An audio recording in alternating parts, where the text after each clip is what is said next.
literally that old fart in a convertible.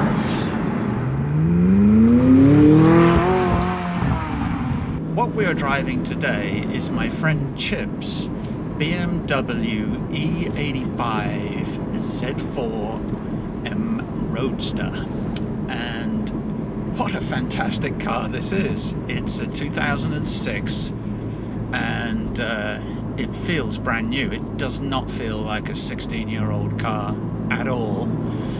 And of course this car is equipped with the glorious S54 3.2 litre 330 horsepower straight six engine, and it has to be one of the best engines that BMW ever made. Silky smooth, and the best way of describing its power delivery is linear.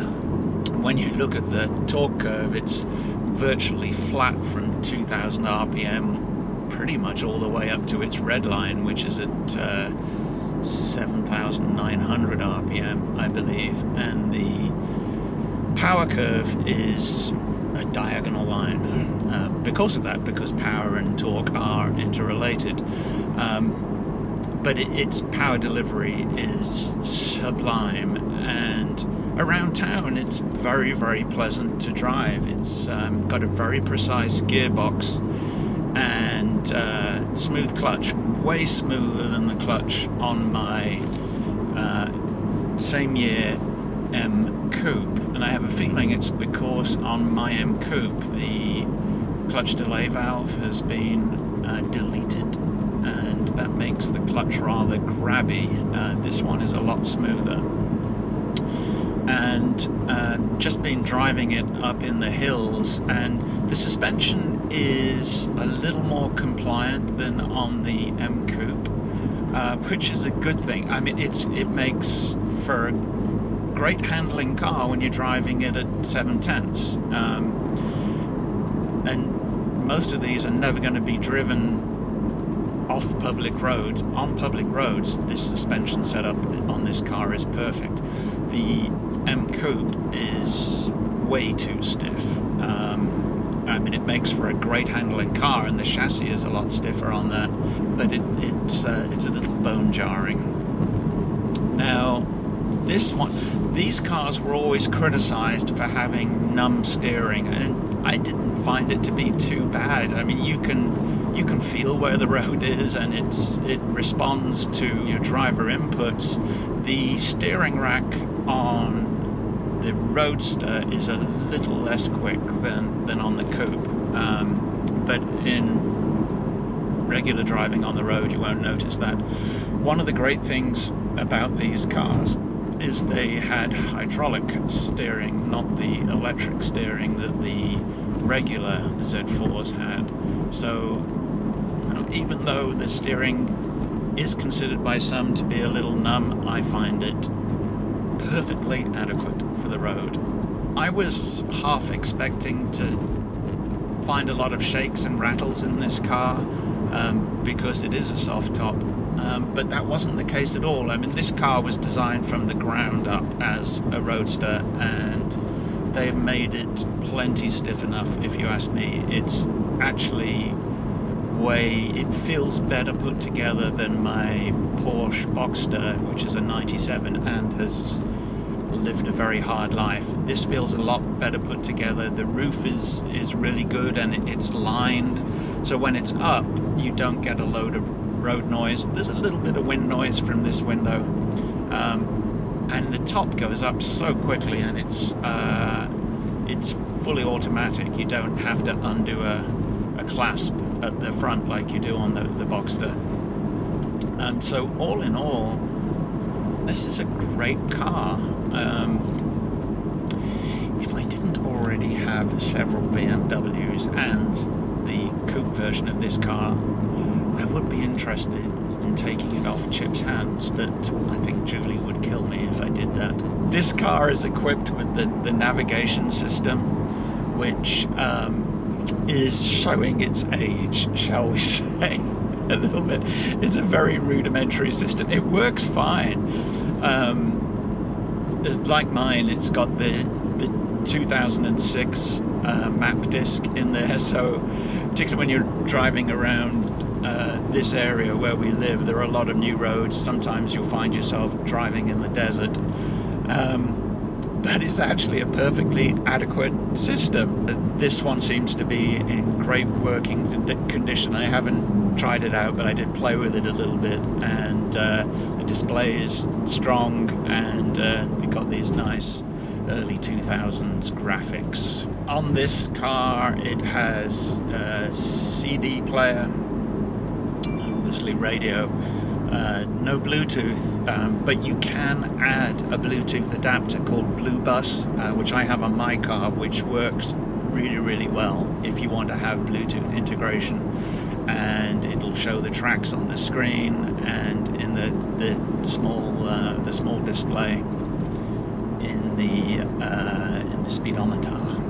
So this car is, I mean, for me it's very familiar. It's identical to the coupe inside. It's a blast to drive.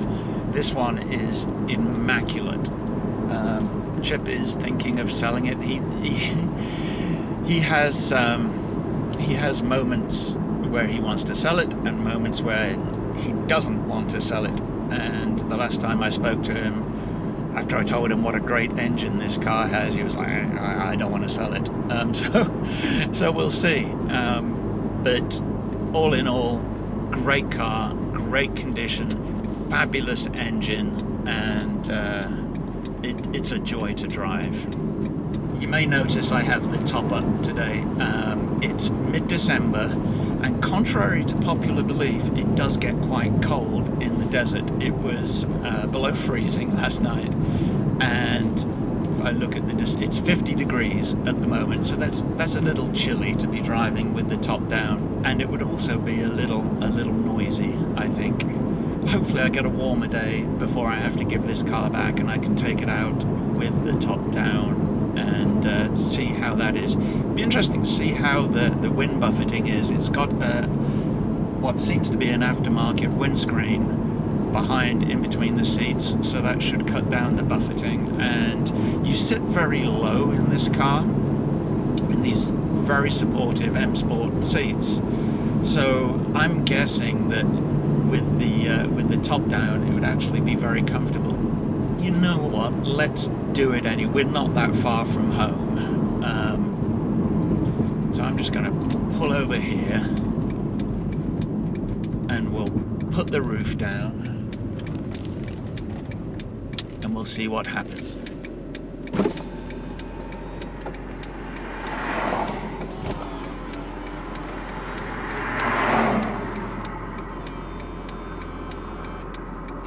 That's how quickly the roof goes down on this car.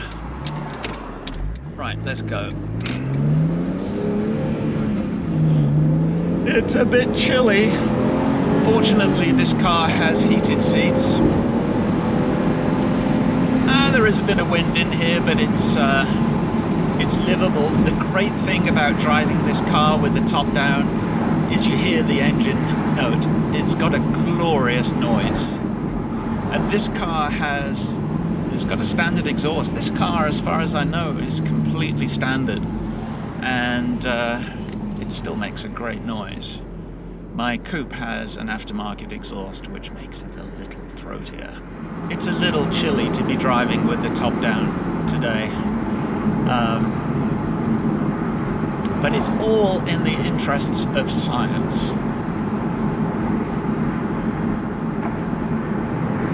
I just don't like looking like a complete wally driving around when it's 50 degrees with the top down.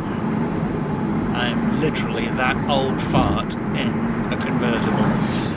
So top up or top down, this is a very comfortable car to drive. And it's actually got a good sized trunk. What's quite surprising is the roof really takes up very little space at all. It's got a heated glass rear window as well. So all around it's a pretty practical car for a two-seater. I doubt you could get golf clubs in the trunk. not unless you snap them all in half. But you can definitely get enough bags for a weekend trip in there, and this car would be perfectly fine cruising along the autoroute, the motorway, the highway, the freeway, whatever you call it. I think this would be very comfortable for a long drive. It's way more comfortable than my M Coupe is. I just like the look of the M Coupe better. So there you have it.